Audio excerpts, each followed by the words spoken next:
Efesios capítulo 3, verso 14. Efesios capítulo 3, verso 14.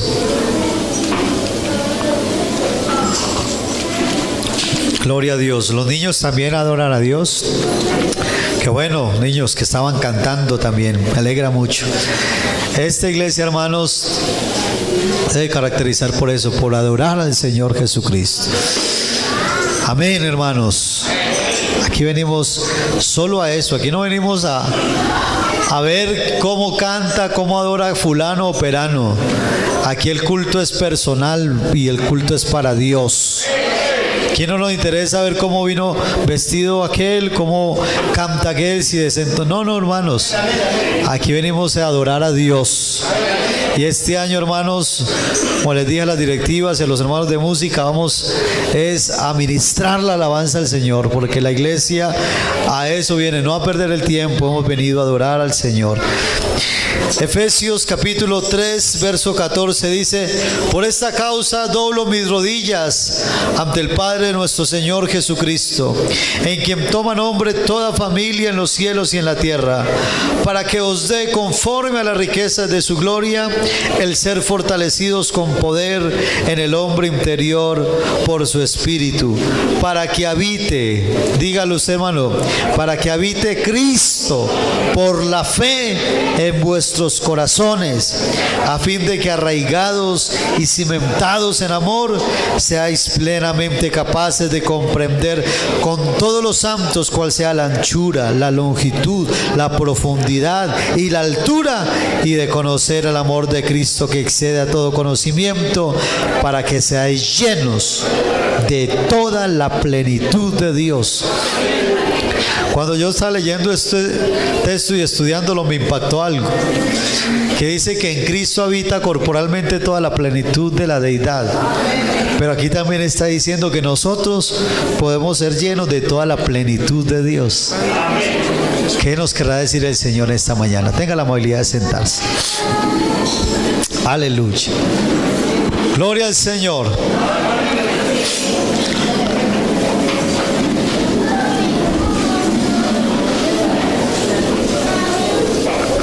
Alabanzas al nombre de Jesús. ¿Cuántos creen que Él está aquí con nosotros? Hay una pregunta que se ha hecho el ser humano, y es: ¿dónde habita Dios? ¿Qué cree usted, hermano? ¿Dónde habita Dios? Vamos a empezar hablando de eso, porque hay una frase también en lo que leímos que me llama la atención. Y vamos a llegar allí. Pero antes, mirándolo en un plano general, ¿dónde habita Dios? Es una buena pregunta que nos podemos hacer en esta hora. Cuando un hombre construyó un templo muy hermoso, llamado el Templo de Salomón, cuando él lo construyó, él se hizo una pregunta: ¿pero será que es verdad que Dios pueda morar en la tierra? ¿Será que es verdad que el Dios omnipotente puede morar aquí? Estoy en Segunda de Crónicas capítulo 6, verso 18. Dice Segunda de Crónicas, o segundo libro, perdón, de Crónicas 6, 18. ¿Es verdad que Dios habitará con el hombre en la tierra? ¿Usted qué cree esa pregunta? Hay una pregunta de él, porque el Señor le dice: van a hacer ese templo donde yo habite. Y él se hace una pregunta, como que empieza a mirar los cielos, la creación, la inmensidad de todas estas cosas, y él dice: ¿será? ¿Es verdad que Dios habitará con el hombre en la tierra? Y él hace una justificación de su concepto, porque dice: si he aquí los cielos de los cielos, los cielos y los cielos de los cielos no te pueden contener, cuánto menos esta casa que yo he edificado. Él decía: si este Dios es tan grande, tan excelso, tan poderoso, si los cielos y los cielos de los cielos no lo pueden contener, cuánto menos esta casa que yo he edificado. Pero dice la palabra, el verso 19: mas tú mirarás la oración de tu siervo y su ruego, oh Jehová Dios mío, para oír el clamor y la oración con que tu siervo clama delante de ti. Que tus ojos estén abiertos sobre esta casa de día y de noche, y sobre el lugar el cual dijiste: mi nombre estará allí. Que oigas la oración con que tu siervo ora en este lugar. Entonces Salomón estaba diciendo: bueno, hay un Dios muy grande, poderoso, pero ¿será que sí habitará en esta casa? También el profeta Isaías habla algo acerca de la grandeza de Dios. Y nos dice Isaías capítulo 66.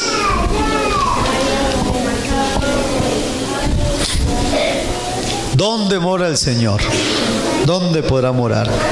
Isaías 66, 1 dice: Jehová dijo así. ¿Qué dijo el Señor?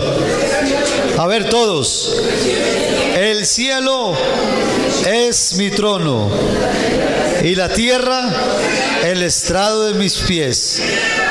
¿Dónde está la casa que me habréis de edificar y dónde el lugar de mi reposo? Oiga, lo puso muy difícil.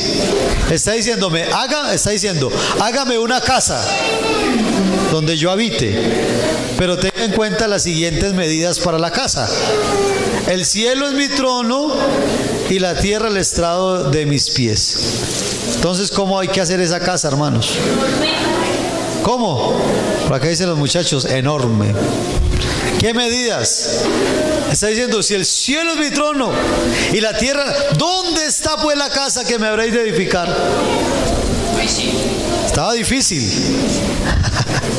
¿Dónde está esa casa? Y si quiere, hermanos, vamos a mirar ahí mismo en Isaías, donde sigue hablando de la grandeza de este Dios. Isaías capítulo 40.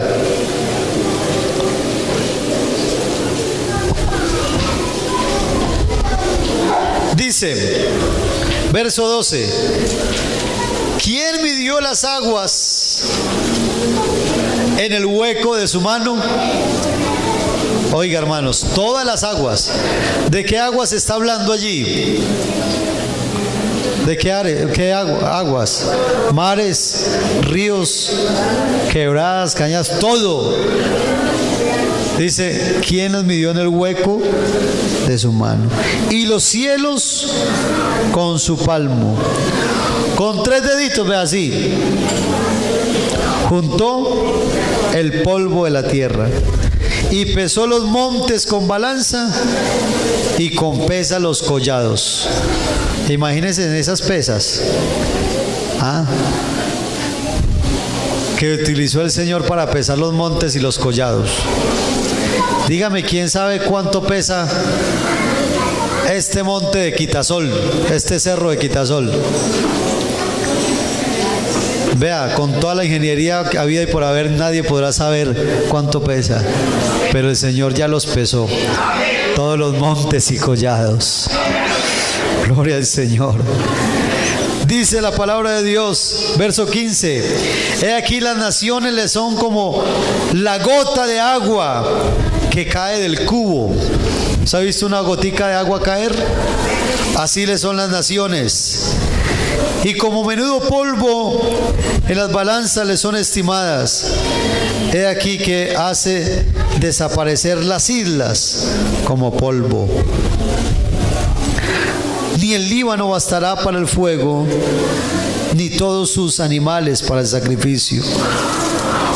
Como nada son todas las naciones delante de él, y en su comparación serán estimadas en menos que nada y que lo que no es. Entonces se hace una pregunta: ¿a qué pues haréis semejante a Dios? ¿O qué imagen le va a componer? Dígame, hermano, ¿qué imagen le podemos hacer a un Dios que con sus 3 dedos junta toda la tierra, que en el hueco de su mano tiene todas las aguas? ¿Qué imagen le pondremos a un Dios el cual el cielo es su trono y la tierra el estrado de sus pies? ¿Qué imagen le podríamos hacer a un Dios que es invisible, que es todopoderoso, que nadie, que ni nuestra mente finita podrá comprender la inmensidad de su grandeza, de su poder, de su infinita sabiduría, ciencia y conocimiento?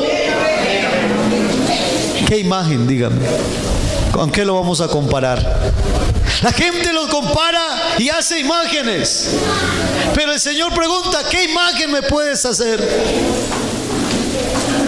Y sigue diciendo: el artífice prepara la imagen de talla, el platero extiende el oro y funde las cadenas de plata.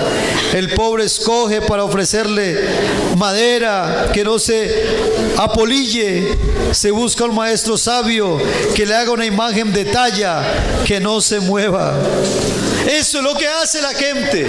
Hacen imágenes de talla, de oro, de imágenes, pero no pueden moverse, no hacen nada. Pero dice el verso 21: no sabéis, no habéis oído, nunca os lo he dicho antes desde el principio, no se lo han enseñado. Él está sentado sobre el círculo de la tierra. Amén. Sus moradores son como langostas, hermano, como unos pequeños insectos. Es que hay gente aquí en la tierra que se cree mucho, que cree que porque tiene alguna posición o tiene poder, cree que lo tiene todo. Y eso le pasó una vez a Nabucodonosor. Usted lo ha escuchado, que él una vez salió al balcón y la gente estaba allí y él empezó a decir unas palabras. Era un hombre muy elocuente para hablar y empezó a hablar, y entonces la gente empezó a arengar y a decir: este es palabra de Dios y no de hombre. Y al instante el Señor miró y dijo: está muy crecidito, se cree un Dios. Lo tocó y dice que cayó al instante y se lo comieron los gusanos. Porque aquí el único grande y poderoso se llama Jesucristo. No hay nadie como Él.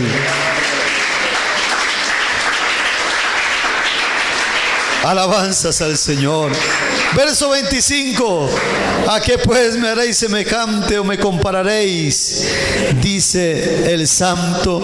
Verso 28: no has sabido, no has oído que el Dios eterno, ese sí es el Dios, es Jehová, el cual creó los confines de la tierra. Este Dios no desfallece, este Dios no se fatiga, este Dios, hermano, dice: no hay quien alcance su entendimiento. Todo lo contrario, Él da esfuerzo al cansado y multiplica las fuerzas al que no tiene ninguna. Den un aplauso a este Dios grande, maravilloso, sublime, eterno. Oh, hermano, es incomparable. Por eso no se puede comparar con nada aquí en la tierra. No hay nada que podamos como decir: es que Dios es como tal cosa. Podemos ser un poquitico ahí como para describirlo, pero realmente en su esencia no lo podemos describir. Y este Dios tan grande que estamos hablando, entonces, ¿dónde vive Él? Dice él, ¿qué casa? ¿Qué casa le podemos fabricar para que Él viva? Quiero decirle, hermanos, que como no había una casa suficiente para Él vivir, Él mismo la construyó. Él mismo se hizo una casa para vivir. Y qué bueno es cuando usted puede hacer una casa desde el principio. Hay personas que le ha tocado comprar una casa y ya toca hacer remodelaciones, pero no hay nada mejor, señor hermano César, que hacer una casa desde las fundaciones. Usted la hace como usted quiere. Resulta que el Señor se hizo una casa y se la hizo como Él quiso, hermanos. Gloria al Señor. Vamos a leer la palabra de Dios en segunda carta a los Corintios, capítulo 6, verso 16.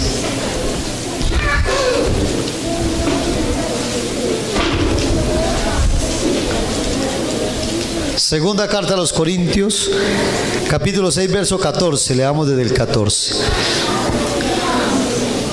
No os unáis en yugo desigual con los incrédulos. Porque ¿qué compañerismo tiene la justicia con la injusticia? ¿Y qué comunión la luz con las tinieblas? ¿Y qué concordia Cristo con Belial?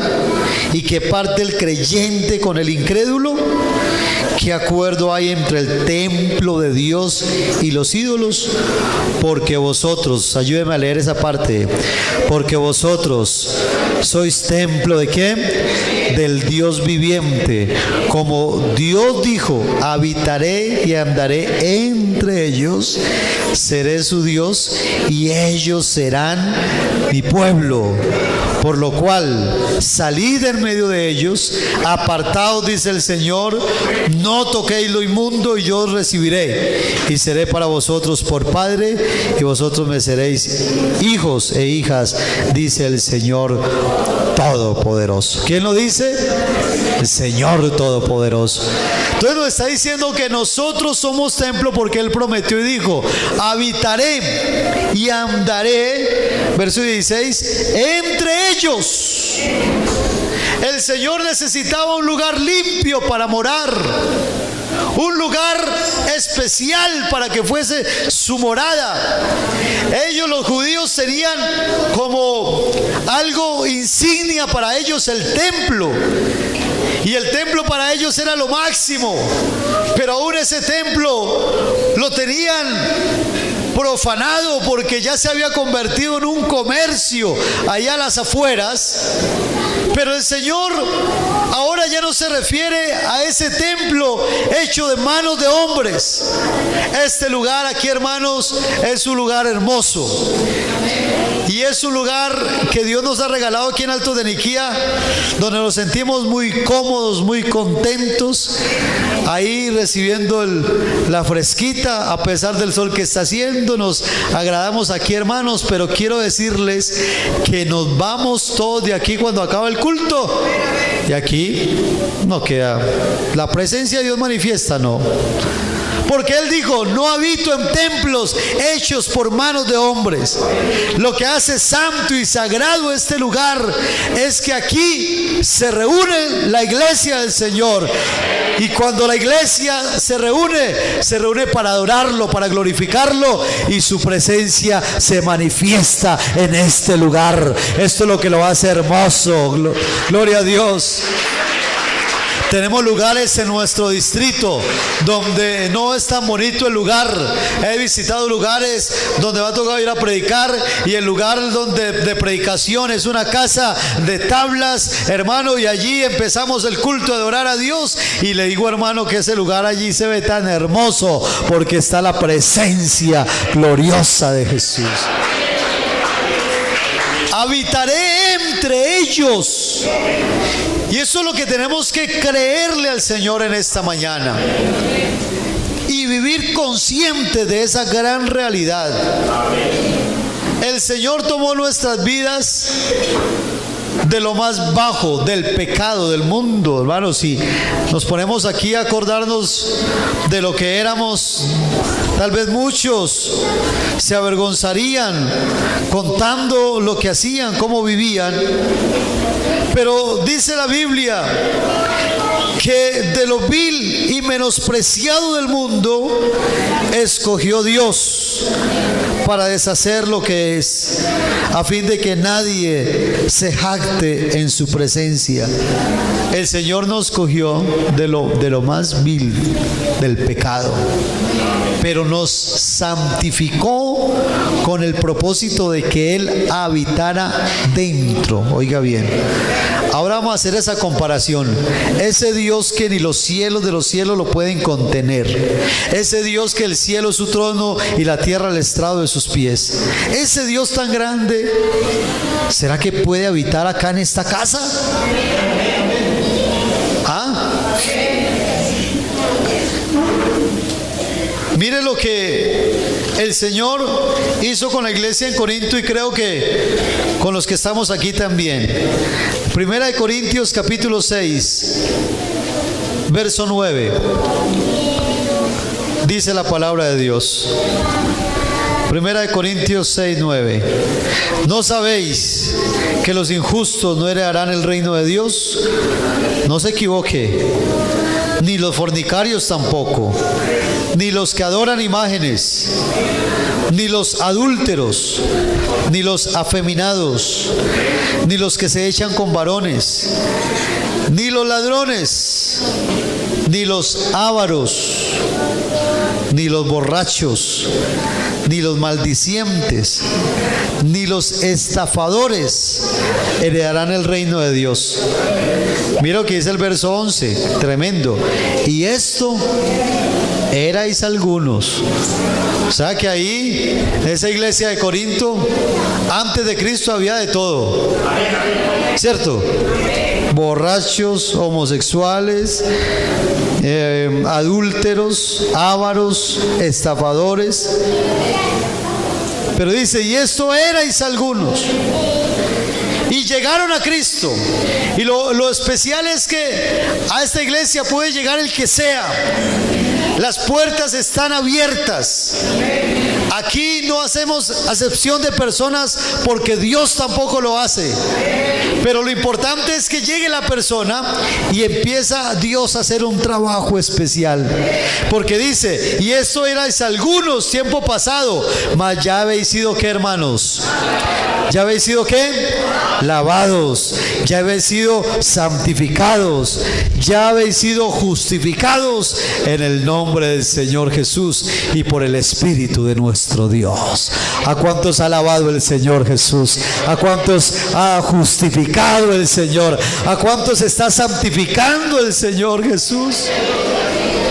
¿Por qué, hermanos? Porque el Señor necesitaba tomar esos recipientes sucios por el pecado, lavarlos, limpiarlos, para poderlos llenar de algo maravilloso. Alabanzas al nombre de Jesús. Entonces, hay el texto que leímos al principio en Efesios, una frase allí. Todo este recorrido que hacemos para llegar aquí, dice el verso 17, Efesios 3:17, y usted me lo va a ayudar a leer la primera frase hasta corazones. Verso 17, todos, para que habite Cristo por la fe en vuestros corazones. Oiga, hermanos, yo quiero que pensemos en un momento, que Cristo habite en mi corazón. ¿Qué es habitar? Morar, vivir. Que Cristo viva dentro de mí. Hermanos, es un milagro. Eso es algo que no se puede comprender de cualquier manera. Es solamente, por eso dice ahí, por la fe. para que habite Cristo por la fe dentro de mí. Ese Cristo que estuvo caminando allí, que sanó enfermos, que dio la vista a los ciegos, que hablaba palabras de sabiduría, que dio amor, que murió por nosotros en la cruz del Calvario, que resucitó al tercer día. De ese le estoy hablando, ese Dios manifestado en carne, que habite dentro de mí. Ese Dios que no hay un templo, por grande y por lujoso que sea, aquí en la tierra que lo pueda contener, pero que este templo de carne y hueso, pero que Él ha lavado y santificado, lo pueda contener. Eso es algo glorioso, eso es algo grande, mi hermano. Eso es algo maravilloso. Que Él habita en mí. Pero es algo que nos debe llevar a ser conscientes de algo. Que si Él habita en mí, Él está escuchando lo que yo digo. Él ve lo que yo veo. Él conoce mis pensamientos. Oh, hermano querido, aún sabe las intenciones de nuestro corazón, para que habite Cristo por la fe en vuestros corazones. Uy, hermano, que ese Dios grande y maravilloso habite aquí. Es un honor, es un privilegio. Por la fe en vuestros corazones. Vivir con Cristo, tenerlo adentro. Zaqueo, ahorita cantábamos y le preguntaba aquí a los niños. Zaqueo fue feliz en el momento que él entró a su casa. Dígame, ¿quién más tuvo a Jesús en la casa? A ver, los que estudian la Biblia. Entonces, Marta, María y Lázaro, que eran hermanitos, ahí en esa casa estuvo el Señor Jesús. En la casa de Zaqueo, este hombre no cabía en la ropa de la felicidad, de ese arrepentimiento que tuvo. Cierto, hasta la mitad de los bienes lo dio a los pobres, porque Jesús estuvo allí en su casa. ¿Quién más tuvo a Jesús en la casa? Jairo, oiga. Y todos aquellos que tuvieron a Jesús dentro de su casa, algo sucedió. Cuando Jesús entró a la casa de Jairo, hermano, habían unas personas en la antigüedad que las llamaban las endechadoras. Por lo general eran mujeres, tenían un trabajo. El trabajo de las endechadoras, ¿sí sabe cuál era? Llorar. Entonces a alguien se le murió un familiar, iba a buscar a la endechadora. Vea, les contrato para que vayan a mi casa a llorar.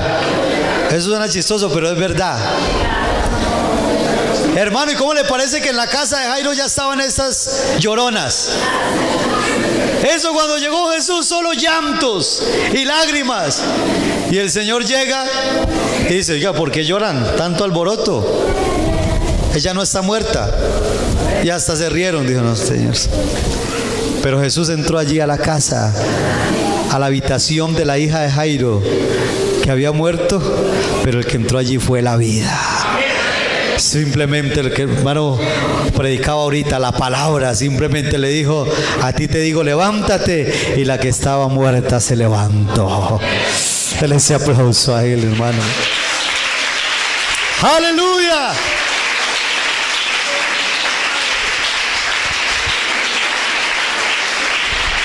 En esa oportunidad se le acabó el trabajo a las endechadoras. Ya no había más por qué llorar. Gloria al Señor. ¿Dónde más entró Jesús? ¿En qué otra casa?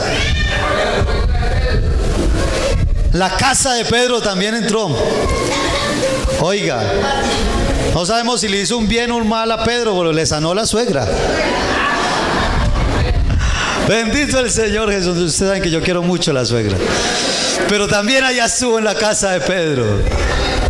Bendito el Señor.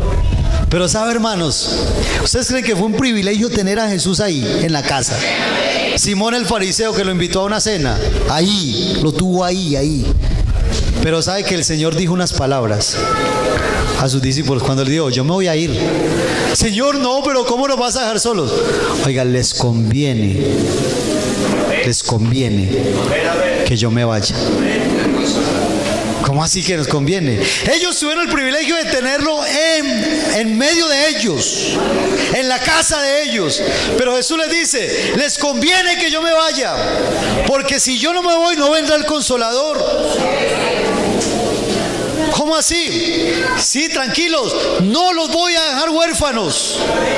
Vendré a vosotros.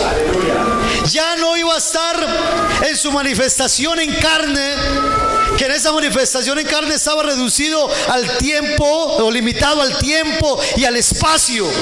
Ahora dice, ya les conviene que yo me vaya, porque si ellos tuvieron el privilegio de tenerlo en su casa, de cenar con él, de andar con él, ahora la iglesia iba a tener el privilegio no solamente de estar con él, sino tenerlo dentro de nosotros. Oh, déle ese aplauso a él en esta hora.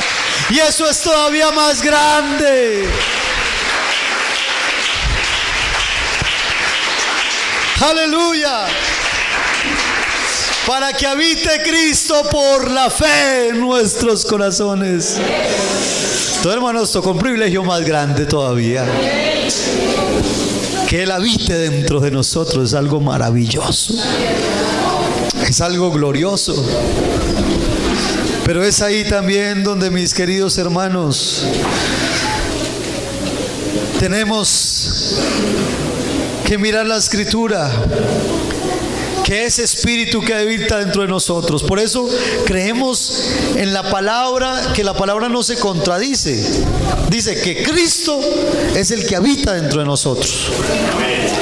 Y la Biblia dice en 1 Corintios 3 que Jesús es el Espíritu. No hay ninguna duda para nosotros. El mismo Espíritu Santo es Cristo habitando en espíritu dentro de nosotros. Por eso nos convenía que Él se fuera en esa manifestación o en ese oficio en carne y ahora viniera en espíritu a habitar dentro de nosotros.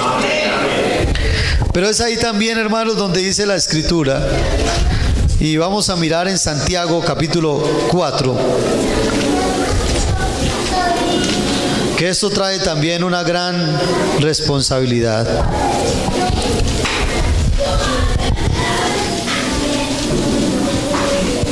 Santiago capítulo 4.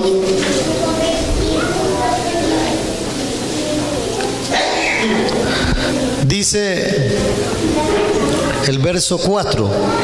Oh almas adúlteras, ¿no sabéis que la amistad del mundo es enemistad contra Dios? Cualquiera pues que quiera ser amigo del mundo se constituye enemigo de Dios. ¿O pensáis que la Escritura dice en vano? ¿Qué dice la Escritura? El Espíritu que Él ha hecho, ¿qué? Morar dentro de nosotros, nos anhela celosamente. O sea, dentro de nosotros hay un espíritu que es muy celoso. Amén, hermanos. El Espíritu de Cristo, que hizo, ese Espíritu que Él hizo morar en nosotros, nos anhela, nos cela. Y por eso dice ahí el versículo anterior, no, que la amistad con el mundo es enemistad contra Dios. ¿Qué quiere decir este versículo? Que usted no puede tener amistades en el trabajo, en vecinos. No. Eso no quiere decir eso. Hay personas, compañeros de trabajo, de estudio, que, pues digamos, son amistades, compañeros. No quiere decir que uno no puede ni darle la palabra, no. La amistad con el mundo es ese compañerismo, de estar de acuerdo a las cosas que se practican en el mundo. Y es ahí donde hay que marcar una diferencia. ¿Sí me escucharon, hermanos? Es ahí donde hay que marcar una diferencia, porque la Biblia dice: no améis el mundo ni las cosas que están en el mundo.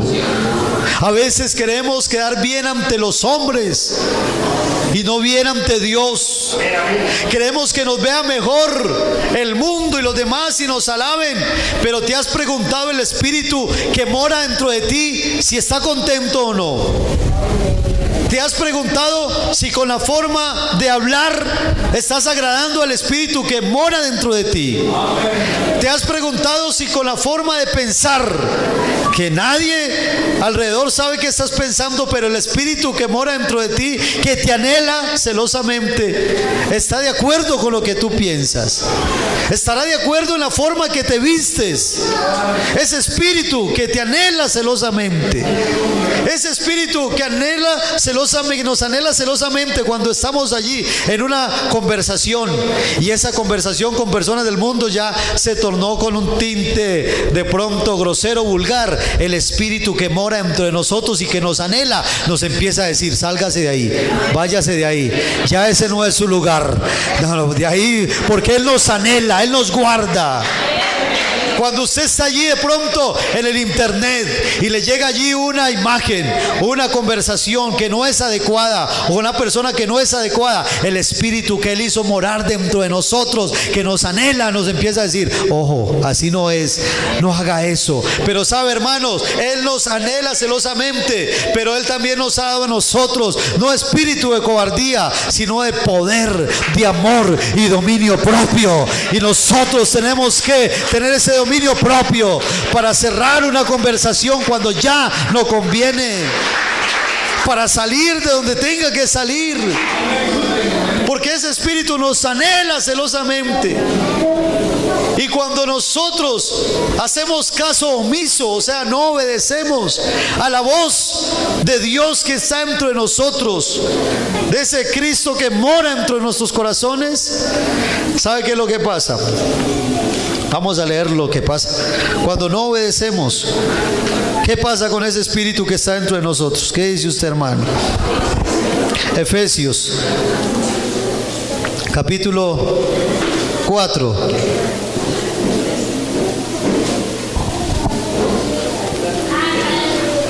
Dice el versículo 25. Está hablando aquí del nuevo hombre, la nueva vida en Cristo. Y dice, verso 25: por lo cual, desechando la mentira. Oiga bien, dice desechando, ¿qué, hermanos? La mentira. Cambie la mentira, dice, por la verdad. Hable la verdad con su prójimo. Una persona que se diga ser creyente y sea mentiroso, creo que está desubicado. Creo que todavía no ha comprendido lo que es la vida cristiana. También dice: airaos, pero no pequéis. No se ponga el sol sobre vuestro enojo. ¿Será que nos podemos enojar? Sí. Y mantenernos enojados. Eso sí.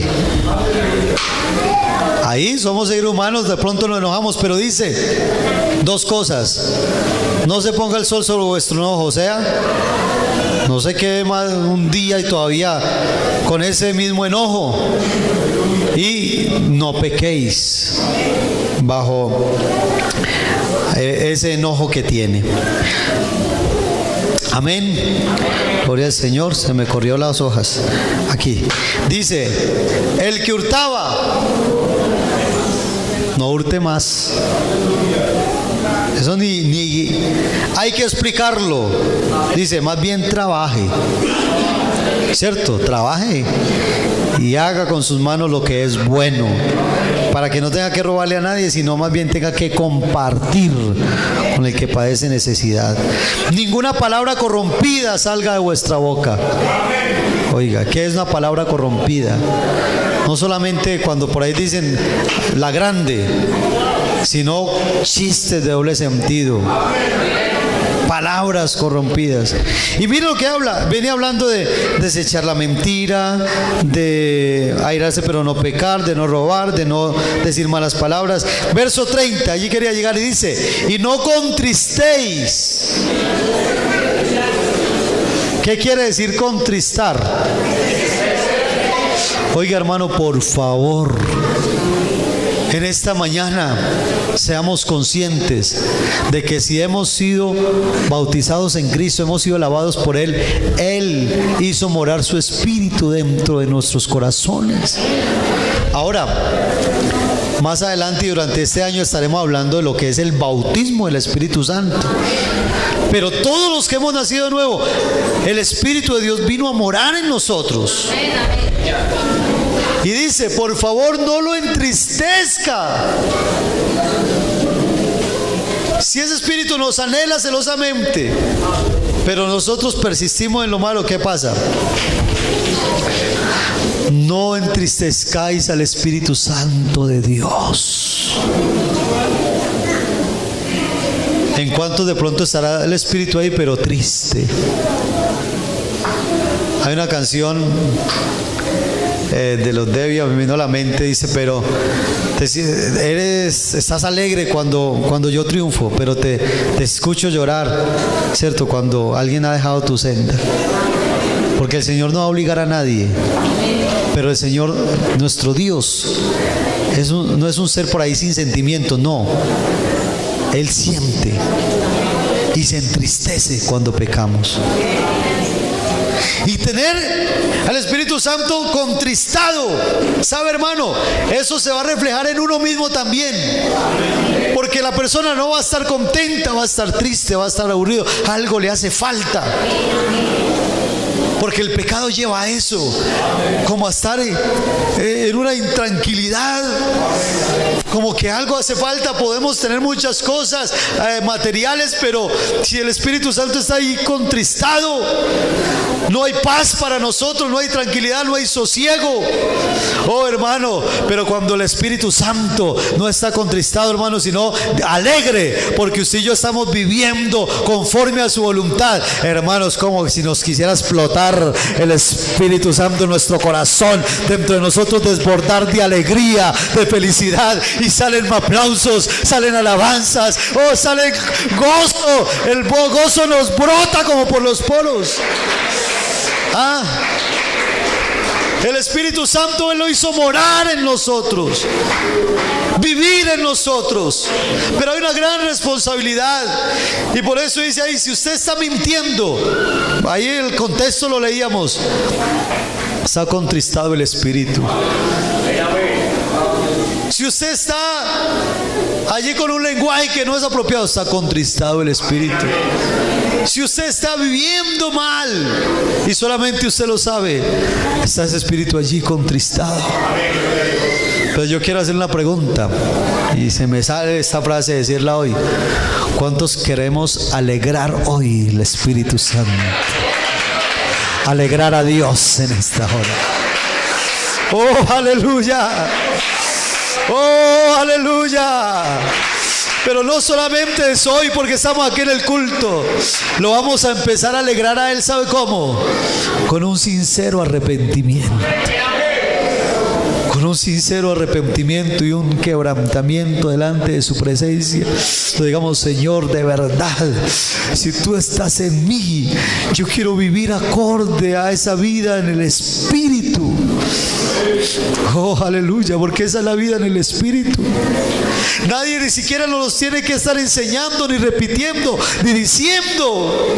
La vida en el Espíritu es que Él se metió dentro de nosotros, y por eso dice, ahora mis leyes y mi palabra no se las voy a dar en tablas de piedra, como lo hice con el pueblo de Israel, sino que mis leyes y mi palabra las escribiré en sus mentes y en sus corazones. Así que nadie le tendrá que decir al uno al otro, no haga esto o no haga aquello, sino que cada uno querrá agradar a ese Dios todopoderoso que se metió en nuestras vidas.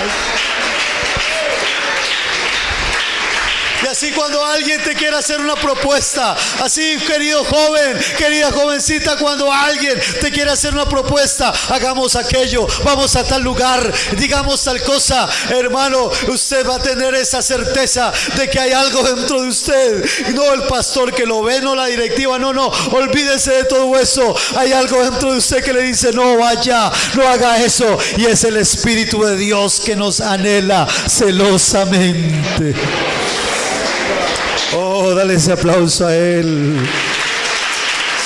Oh, aleluya. Aleluya. Oh, aleluya. Oh, aleluya. Aleluya. ¿Sabe, hermanos, cuál es el fruto de que Él viva dentro de nosotros? Eso no se queda así. Cuando Cristo habita por la fe en nuestros corazones. Volvamos a Efesios. Dice que cuando Él habita por la fe en nuestros corazones, Efesios 3, vamos a estar arraigados y cimentados en amor. ¿Sí lo está leyendo? Efesios 3, es que 17. Para que habite Cristo por la fe en vuestros corazones, a fin de que arraigados y cimentados en amor. Cuando está el Espíritu de Dios dentro de uno, cuando Él habita por la fe en nuestros corazones, echamos raíces. Eso quiere decir arraigado, echamos raíces y cimentados en una roca que es Cristo, en amor. El amor de Dios, del Espíritu Santo, va a hacer que el fruto del Espíritu, que es amor, fluya en nuestra vida. Será más fácil perdonar al que te ofende. Será más fácil amar a tu esposa y a tu esposo. Así de pronto ya lo veas canosito, barrigoncito. Así ya la veas de pronto ya no la 60, 90, 60 con la que te casaste. Pero ese espíritu que está dentro de nosotros nos hace amar a nuestra esposa, a nuestro esposo, a nuestros hijos. Arraigados y cimentados en amor. Que el hermano me ofendió, ese espíritu que está dentro de mí me va a ayudar a perdonar, a no guardar rencor. Necesitamos que esta iglesia en Alto de Niquía seamos cimentados, arraigados, firmes, pero en ese amor que sobrepasa todo entendimiento. Mira lo que dice ahí, porque ese amor tenemos un ejemplo, y el versículo siguiente nos habla del amor de Dios. Niños, ustedes han cantado un coro, niños. El amor de Dios es maravilloso. ¿Cómo es el amor de Dios? Tan alto, no puedo estar arriba de Él. Profundo, no puedo estar abajo. Tan ancho, ¿cierto? Tan grande. Miren lo que dice ahí. Y de conocer el amor de Cristo que excede todo conocimiento, para que sea lleno de toda la plenitud de Dios. El verso anterior, el 18, nos habla de esas dimensiones del amor de Dios. Dice: seáis plenamente capaces de comprender, no solito, con todos los santos. ¿Cuánto estamos comprendiendo en esta mañana? ¿Cuál sea la anchura, la longitud, la profundidad y la altura? Comprender ese amor. Vea, así lo escribió Pablo, pero el mismo Jesús lo escribió con una sola palabra: porque de tal manera amó Dios al mundo. Nosotros podamos comprender ese amor, y cuando nosotros comprendemos ese amor, entonces si pasa lo de eso, el verso 19, dice la palabra del Señor que comprendemos ese amor de Cristo que excede todo conocimiento, para que ahí sí seamos llenos de toda la plenitud de Dios. Entonces me parece un honor. Nosotros hemos predicado siempre: en Cristo habita corporalmente toda la plenitud de la deidad. Pero quiero decirle, hermano querido, que si nosotros estamos arraigados y cimentados en amor, y el Espíritu de Dios mora en nuestras vidas, nosotros también somos llenos de toda la plenitud de Dios, de esa sabiduría de Dios, de esa gracia de Dios, de ese poder de Dios. Con razón Jesús dijo: las cosas que yo he hecho, ustedes las van a hacer y aún mayores. Las cosas que yo he hecho, ustedes las van a hacer y aún mayores. ¿Y sabe por qué podemos hacer esas cosas y aún mayores? Porque en este cuerpo mortal habita toda la plenitud de Dios también. El Espíritu Santo habita en mí. ¡Qué honor, qué privilegio! Por eso podemos poner las manos sobre los enfermos y son sanos. No porque nosotros seamos alguien, no, porque el Espíritu de Dios, porque esa plenitud, porque somos llenos de esa plenitud de Dios. Y cuando dice plenitud, no está completo. ¿Qué nos hace falta, hermanos? Si estamos llenos de esa plenitud de Dios, lo tenemos todo. Tal vez haya necesidades materiales, cosas que necesitamos, pero hermanos, la presencia de Dios lo llena todo. Sobrepasa, dice ahí, todo entendimiento. Alabanzas al Señor Jesús. Necesitamos ser llenos, hermanos. Llenos del poder de Dios, llenos del Espíritu Santo, llenos del poder de Dios. Nuestra vida va a cambiar. Vas a amar a tu enemigo, vas a amar al que te odia, vas a amar, porque eso es fruto del Espíritu Santo. Oh, aleluya. Oh, yo le invito a estemos en pie. Si alguno quiere venir aquí al altar y decirle: Señor, yo quiero ser más lleno de ese poder, de ese Espíritu Santo. Oh, yo quiero ser más lleno de tu gracia, de tu poder, de esa plenitud. Oh, que podamos decir que yo tengo cada día menos de mí y más de Cristo. Que yo mengue y que Él crezca. Oh, que sean menos mis sentimientos, mi obrar, y más el obrar de Cristo en mi vida, más el pensamiento de Cristo, la mente de Cristo. Oh, aleluya. Esa es la vida en el Espíritu que Él quiere que vivamos, que seamos llenos de toda su plenitud. Oh, pero Él no habita donde está el pecado. Por eso hay que haber arrepentimiento. Por eso tiene que haber un sincero clamor en esta hora. Y yo le invito a ver cuántos empezamos ese clamor. Le decimos: Señor, aquí está mi vida. Aún si estás allá arrodillado de pie, los que estamos todos, vamos a decirle: Señor Jesús, lléname de tu presencia, lléname de tu Espíritu Santo. Oh, yo quiero que habites. Por eso dice: habite Cristo por la fe. Tú lo tienes que creer. Tú lo tienes que creer en esta mañana. Si no lo crees, no va a pasar. Pero si tú crees que este Dios maravilloso puede habitar en tu vida, entonces decláralo en el nombre glorioso de Jesús. Oh, bendice, Señor, esta iglesia. Ayúdanos, Señor, a comprender cómo es esa vida cristiana que a ti te agrada, Señor. Gracias por el privilegio de tenerte dentro de nosotros. Gracias por el privilegio de tenerte en mi vida, Señor Jesucristo. Aleluya, aleluya, aleluya. Gloria a Dios. Como salto, Aleluya, aleluya. quiero subir Gloria a Dios. lo más alto que yo pueda. Oh, los niños también reciben de Dios en esta mañana. Mirar hacia Oh, aleluya, ti aleluya. y llamar tu atención hacia mí. Necesito de ti, Señor. Gloria a Dios. Necesito de ti, Jesús. Soy pequeño y nada más. Dame de tu paz. Dejo todo para seguirte. Aleluya. Entra en mi casa. Entra en mi vida. Estremece mi estructura. Sana todas mis heridas.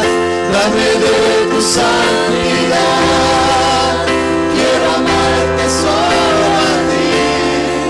Jesús, tú eres mi gran amor. Haz un milagro en mí. saqueo, quiero subir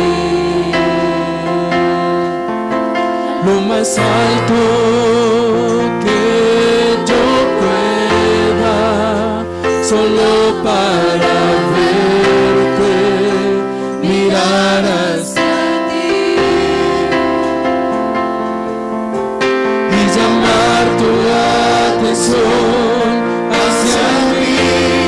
Necesito de ti, Señor. Necesito de ti, Jesús. Soy pequeño y nada más. Dame de tu paz. Dejo todo para seguirte.